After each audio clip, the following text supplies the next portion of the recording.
Shalom, call all Yabashim Yahushai. Double honors to the elder apostles of Great Millstone. Salutations to you brothers on the highways and byways, pushing the truth in truth with sincerity. This is that brother Yawadon from GMS, Colorado. I'm going to deal with directly with scriptures today. Some basic principles. Basically, to come into this truth, you need to understand that we're dealing with milk. Okay, some basic principles that are outlined in the scriptures that are to be digested in this truth and utilized to grow from milk to strong meat.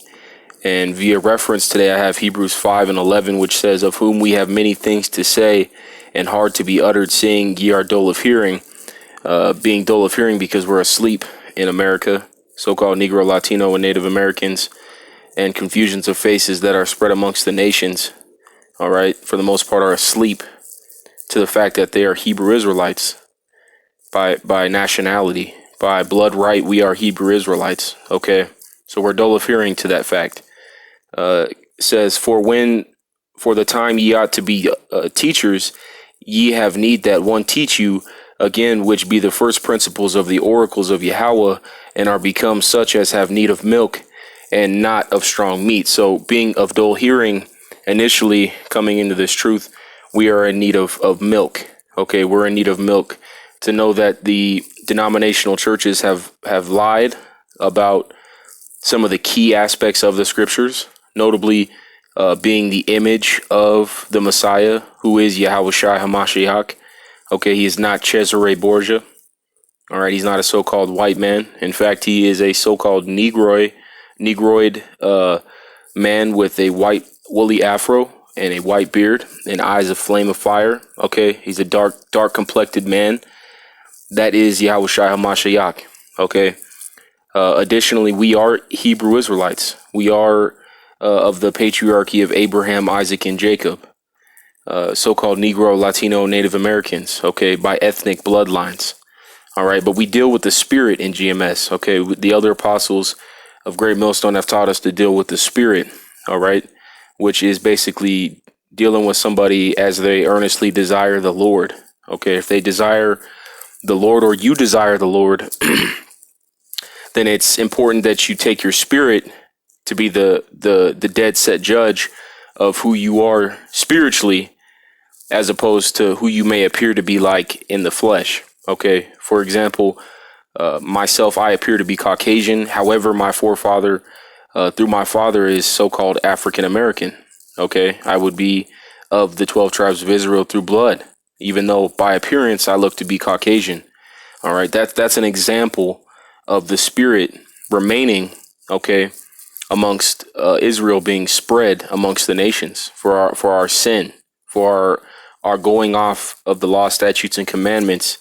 We were spread amongst the nations. Okay, we're gonna get a lot of these things moving forward, but just the basic principle of this is a big topic, being how we read the scriptures and how we interpret the scriptures. Okay, there is no vain interpretations, so please don't confuse my words.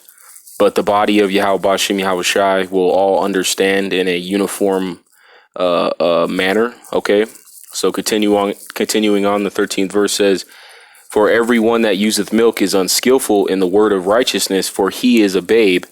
But strong meat belongeth to them that are of full age, even those who by reason of use have their senses exercises to discern both good and evil." So that strong meat is some of the heavier prophecies, notably in Revelations.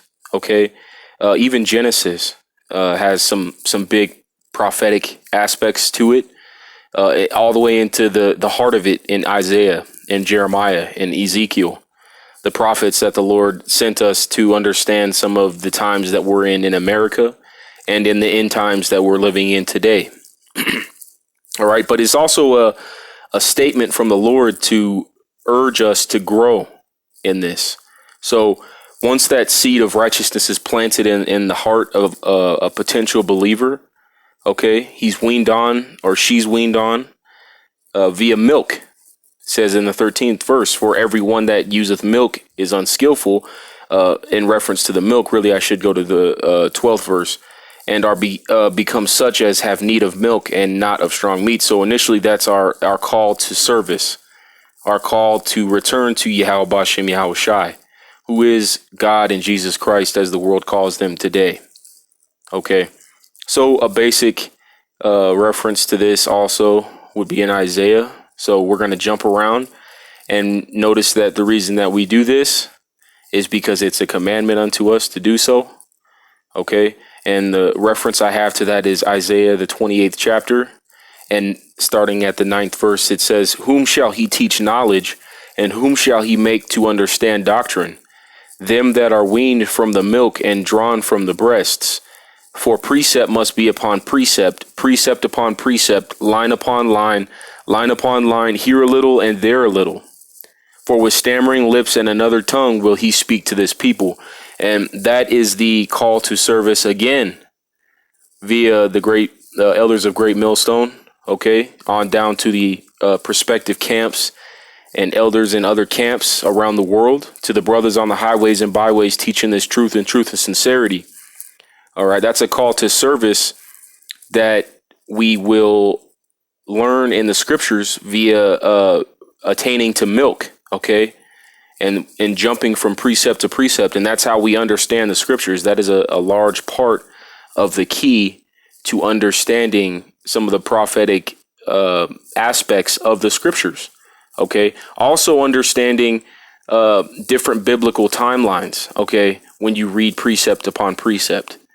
All right. So that's a commandment that we move from place to place to reference and make sure that the word and testimony is true nonetheless. Okay. Because we can prove with the scriptures, men of Great Millstone, starting with the elder apostles of Great Millstone. Okay, we can refer to these scriptures and use them to basically justify the statements that we're making. Okay, being that we're in the end times. All right, the 13th verse says, "But the word of the Lord was unto them precept upon precept, precept upon precept, line upon line, here a little and there a little, that they might go and fall backward and be broken and snared and taken." Okay, and that's when the understanding of the scriptures was taken from us. These scriptures, brothers and sisters, are basically hidden. There's a certain way that you have to perceive the scriptures in order to understand them, and only a nation of people on the earth can even perceive this truth. All right, and that nation I'm talking about are the so-called Israelites. All right. We're going to reference that in Genesis, the 25th chapter, when we learn about the patriarchs of the nations, notably today being Esau, Edom, okay, and Jacob, who went on to become known as Israel. All right. The Genesis, the 25th chapter, it can be read in entirety, but for the sake of this lesson, I'll start at the 27th verse. And it says, "And the boys grew, and Esau was a cunning hunter, a man of the field, and Jacob was a plain man dwelling in tents. And Isaac loved Esau because he did eat of his venison, but Rebekah loved Jacob. And Jacob sought pottage, and Esau came from the field, and he was faint. And Esau said to Jacob, Feed me, I pray thee, with the same red pottage, for I am faint. Therefore was his name called Edom." All right, so there biblically Esau became Edom, the nation of Edom.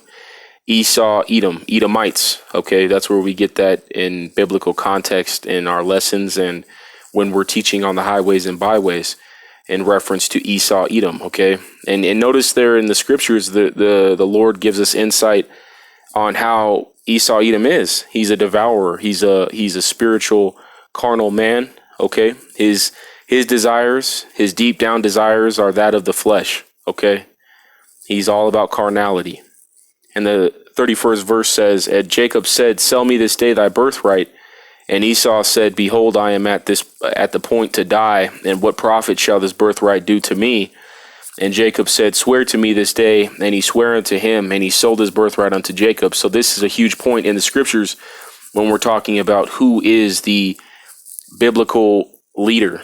Okay, who is the biblical righteous bloodline going to go through. At this point, it had went through Abraham, Isaac, and then Isaac begot Esau and Jacob. Okay, and at which point it went through Jacob, because we just read today that Esau decided to sell his birthright unto Jacob because he was hungry. Okay, he was hungry to the point where he had been in the field hunting, and he had returned to the tent and was so carnally hungry and physically hungry to feed his flesh that he sold his biblical right to serve the Lord.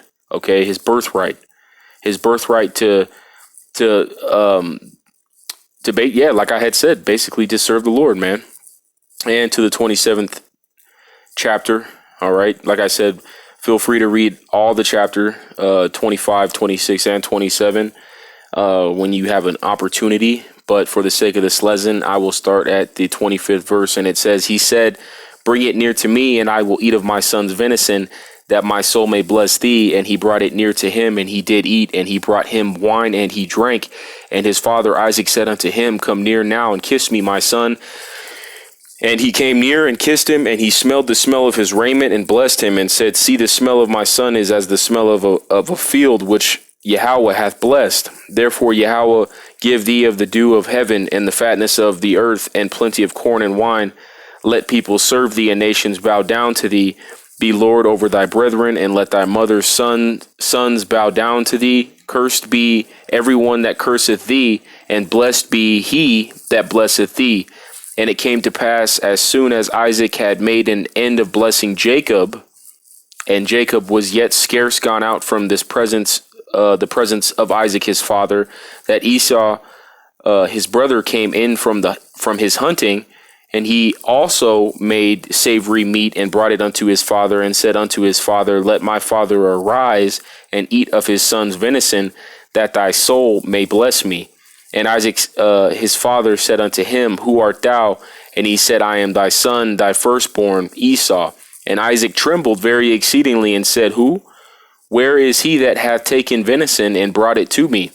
And I have eaten of all before thou camest, and have blessed him. Yea, and he shall be blessed. And when Esau heard the words of his father, he cried with a great and exceeding bitter cry, and said unto his father, bless me, even me also, O my father. And he said, thy brother came with subtlety, and hath taken away thy blessing. And he said, is not he rightly named Jacob? For he hath supplanted me these 2 times. He took away my birthright, and behold, now he hath taken away my blessing. And he said, hast thou not reserved a blessing for me? Okay. And continuing down from there, you can basically learn Esau's blessing, all right, which is the sword. We ought to get that just because it's extremely relevant to the identity of the nation of Esau today, who that would look like and who that is, as well as also the identity of Jacob, who became Israel, the 12 tribes of Israel, 13 including Dan, 12 excluding Dan in future prophecy. Okay. But you heard it right there. And let's get Esau's blessing because it's ever more relevant as well. 39. And Isaac his father answered and said unto him, behold, thy dwelling shall be the fatness of the earth and the dew of the heaven, and by the sword shalt thou live, and shall serve thy brother. And it shall come to pass when thou shalt have the dominion, that thou shalt break his yoke from off thy neck. And Esau hated Jacob because of the blessing wherewith his father blessed him. And Esau said in his heart, the days of mourning for my father are at hand. Then will I slay my brother Jacob. Okay. And these were the words of Esau, her elder son, were told to Rebekah. And she sent and called Jacob for her younger son, and said unto him, behold, thy brother Esau as touching thee doeth comfort himself, proposing to kill thee. And basically at which point Rebekah, our mother, speaking peradventurely up through the line of Israel, being Jacob, Rebekah, okay, our matriarch per se, would be our matriarch, okay, through the biblical lineage, was to send us away from Esau because it was in his heart to kill us at that point, before we were even spread through the seed, and to which point we became the nation of Israel. So through the very origins of our creation, through our forefather, okay, through our bloodline, through Jacob, our own brother who became Edom, who became an entire nation of people, grew to hate us enough to kill us, enough to want to slay us, like Cain and Abel. Okay. And in reference to the biblical timeline, we will get Cain and Abel, the story of Cain and Abel, because it is prophetically relevant today, and as it was relevant before, in the different spirits that came from the beginning of the creation of the world until today, which is the end of the world. Okay.